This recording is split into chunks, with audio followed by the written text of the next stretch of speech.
John Wayne Gacy, The Story of the Killer Clown, complete audiobook. John Wayne Gacy entered the world on March 17, 1942, St. Patrick's Day, at Edgewater Hospital in Chicago, Illinois. He was the second of 3 children and the only son born to John Stanley Gacy, a World War I veteran and auto repair machinist of Polish and Danish ancestry, and Marion Elaine Robertson, a homemaker. The family identified as Roman Catholic. His father, proud of his military service, named him after the legendary actor John Wayne, hoping his son would grow into a strong, masculine embodiment of American ideals. The Gacy household in Chicago's working-class neighborhoods outwardly seemed typical, but it was marked by tension and hardship. John Stanley struggled with alcoholism, which often led to volatile outbursts. He disciplined the children harshly with a razor strap for minor infractions and frequently belittled young Johnny, calling him dumb, stupid, a sissy, or a mama's boy, while comparing him unfavorably to his sisters. These repeated criticisms created deep emotional scars. Despite the difficulties, Gacy remained close to his mother and 2 sisters, who offered some emotional support. Physically, Gacy faced challenges from an early age. He suffered from a congenital heart condition, was often overweight, and experienced blackouts and seizures starting in 4th grade. At age 11, a swing struck him in the head during play, causing a blood clot that required medical treatment and led to ongoing issues. A burst appendix in 1957 resulted in additional hospitalizations, which his father often dismissed as attention-seeking. These health problems affected his schooling, yet Gacy showed resilience by assisting his mother at home and occasionally helping teachers. Childhood also included other traumas. Between ages 6 and 10, Gacy experienced sexual abuse by individuals connected to the family. These events, set against his father's strict expectations and the conservative Catholic environment, fostered profound internal confusion, shame, and secrecy, particularly as he became aware of his attractions to men. Family life held other painful moments, such as his father shooting Gacy's beloved dog in a drunken rage, leaving the young boy to handle the aftermath. As a teenager, Gacy grappled with family pressures and his identity. He dropped out of high school. In 1962, at age 20, he left home with about $136 and drove to Las Vegas, Nevada, seeking a fresh start with a relative. He worked in an ambulance service and briefly as a mortuary attendant at Palm Mortuary. One solitary night, he had a deeply unsettling encounter involving a deceased body, which disturbed him enough to prompt his return to Chicago. Back in Illinois, Gacy enrolled at Northwestern Business College and graduated in 1963. He joined Nunn-Bush Shoe Company as a management trainee and advanced quickly. In 1964, he married Marlon Myers, whose father owned Kentucky Fried Chicken franchises. The couple moved to Waterloo, Iowa, where Gacy managed the restaurant successfully, earning a good salary and profit shares. They had a son, Michael, in 1966, and a daughter in 1967. Publicly, Gacy thrived. He became deeply involved with the JC's Junior Chamber of Commerce, organizing events, dramatically increasing membership, and earning recognition as outstanding vice president. He hosted social gatherings and built a reputation as a community-minded family man. In 1967 and 1968, Gacy's hidden behaviors led to serious legal trouble. He faced accusations of sexually assaulting teenage boys, including Donald Voorhees Jr., the son of a fellow JC. After investigations and attempts to influence witnesses, he pleaded guilty to sodomy charges. In December 1968, he was sentenced to 10 years at Anamosa State Penitentiary.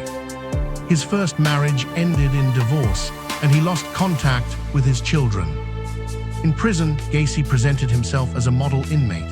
He worked as head cook, led the JC chapter, greatly expanding membership, earned his high school diploma, and advocated for facility improvements. His father died from cirrhosis on Christmas Day 1969. Gacy was denied furlough for the funeral and grieved deeply. Paroled in June 1970, after serving about 18 months, he returned to the Chicago area under probation and initially lived with his mother. Settling in Chicago, Gacy founded PDM Contractors, painting, decorating, and maintenance, a successful construction business that employed many young men and teenagers. By 1978, annual revenue exceeded $200,000. With his mother's help, he purchased the single-story ranch house at 8213 West Summerdale Avenue in Norwood Park Township, an unincorporated suburb. In 1972, he married Carol Hoff, a divorcee with 2 daughters from a previous marriage. They lived together until their divorce in 1976 amid personal strains. Gacy became a prominent community figure. He hosted popular block parties, served as a Democratic precinct captain, and engaged in local politics. In 1978, he had his photo taken with First Lady Rosalynn Carter at a political event. Neighbors described him as friendly, energetic, and boisterous. In late 1975, Gacy joined the Jolly Jokers Clown Club through the Moose Lodge. He created 2 characters, Pogo the Clown, a cheerful, happy figure, and sometimes Patches the Clown, a more serious persona. He designed his own elaborate costumes and makeup, performing voluntarily at children's parties, parades, charity events, hospitals, and political functions, often for free. He remarked that the role allowed him to regress into childhood and once stated that clowns can get away with murder, a comment later viewed with dark irony. This volunteer work enhanced his public image as a generous, fun-loving individual. From 1972 to 1978, particularly intensifying after his 1976 divorce, periods he referred to as his cruising years, Gacy was responsible for the murders of 33 known victims, primarily teenage boys and young men, many of whom were runaways, hitchhikers, or employees. He often lured them with offers of employment, parties, rides, or other opportunities. The first known victim was 16-year-old Timothy McCoy in January 1972. Others included John Butkovich in 1975 after a wage dispute. Most victims were buried on his property, primarily 26 in the crawl space beneath the house, with 3 more on the grounds and 4 disposed of in the Des Plaines River. The home developed persistent odors, which Gacy attributed to sewer problems and attempted to address with lime and concrete. Throughout this time, he maintained his thriving business, political activities, and clown performances, effectively compartmentalizing his life. Several individuals survived encounters with Gacy and later provided accounts that revealed patterns of manipulation and control.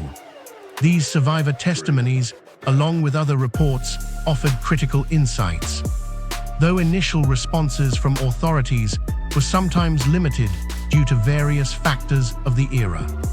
The case broke open with the disappearance of 15-year-old Robert Peast on December 11, 1978. Peast told his family he was meeting Gacy about a job opportunity. His mother's persistence led police to focus on Gacy. Surveillance and searches of the Summerdale Avenue home uncovered evidence. Gacy was arrested on December 21, 1978. In the following days, Gacy provided confessions admitting to multiple killings, often in rambling statements and sometimes referring to himself in the third person. Extensive excavations recovered 29 bodies from the property, with additional victims from the river, shocking the nation and drawing worldwide attention. He was charged with 33 murders. Gacy's trial began in February 1980 in Cook County. He pleaded not guilty by reason of insanity. The defense, supported by expert testimony and family accounts of his abusive childhood, suggested diagnoses such as schizophrenia or multiple personality disorder. Prosecutors emphasized evidence of premeditation, organization, and his ability to maintain a successful public life. Testimony came from survivors, victims, families, employees, and investigators. After less than 2 hours of deliberation, the jury convicted him on all 33 counts on March 12, 1980. He was sentenced to death the following day. Gacy spent 14 years on death row, primarily at Menard Correctional Center and later Stateville. He became a prolific painter, creating hundreds of artworks, many featuring clowns, self-portraits as Pogo, or images of figures like Elvis Presley, Jesus Christ, and Snow White's 7 Dwarfs. These pieces, sometimes sold or distributed, sparked controversy as murderabilia. He granted interviews, operated a 900-number hotline sharing his views, and pursued multiple appeals while displaying traits of narcissism and antisocial personality with limited remorse. He continued manipulating narratives around his case. During this period, he corresponded with thousands of people from around the world. One notable late interaction occurred in 1994, shortly before his execution. College student Jason Moss, researching serial killers for an honors thesis, began writing to Gacy. Moss presented himself as a vulnerable young man seeking guidance. The two exchanged letters and phone calls, and Moss visited Gacy in prison twice. Moss later described feeling psychologically manipulated and drained by the experience in his book *The Last Victim, a true-life journey into the mind of the serial killer. This encounter, while not involving one of Gacy's actual murder victims, illustrated Gacy's enduring ability to exert control and charm even from behind bars. Moss's story was later adapted into the film Dear Mr. Gacy. After all appeals were exhausted, John Wayne Gacy was executed by lethal injection at Stateville Correctional Center on May 10, 1994. His last meal included fried chicken, a bucket of original recipe KFC, a dozen fried shrimp, French fries, and a pound of strawberries. Accounts of his final statement vary. Some report a rambling assertion of innocence or criticism of the state for murdering him without restoring the victims. Others note the phrase, "kiss my ass." There was a brief delay due to an IV line issue. He was pronounced dead at 12:58. The house at 8213 West Summerdale Avenue was later demolished. Gacy was convicted in the murders of 33 young men and boys.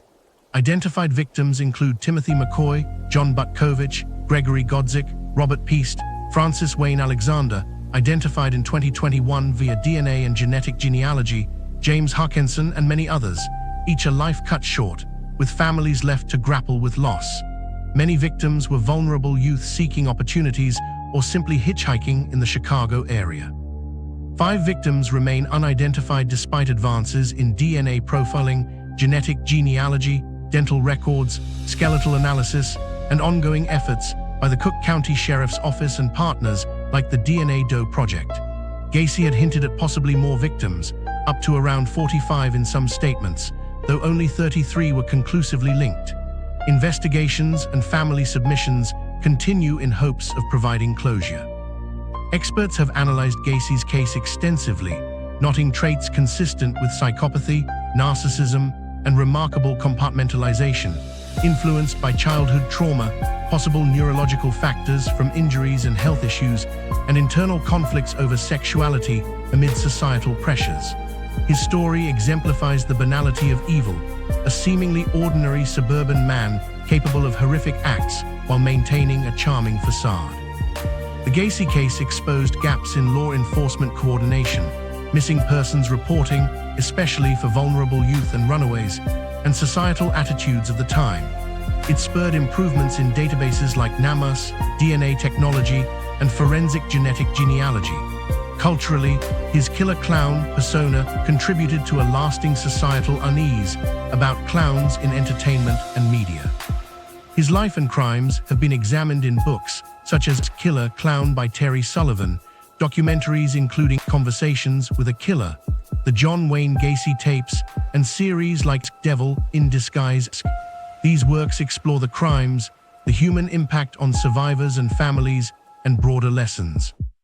Gacy's story remains a profound cautionary tale about the masks people wear, the importance of protecting at-risk youth, listening to survivors, and the ongoing pursuit of justice and truth. The memory of the victims and the resilience of their families endure as a call for vigilance, compassion, and systemic improvement in preventing such tragedies. If you enjoyed this video, please like, subscribe, and leave your comment down below what you thought. Thanks for watching.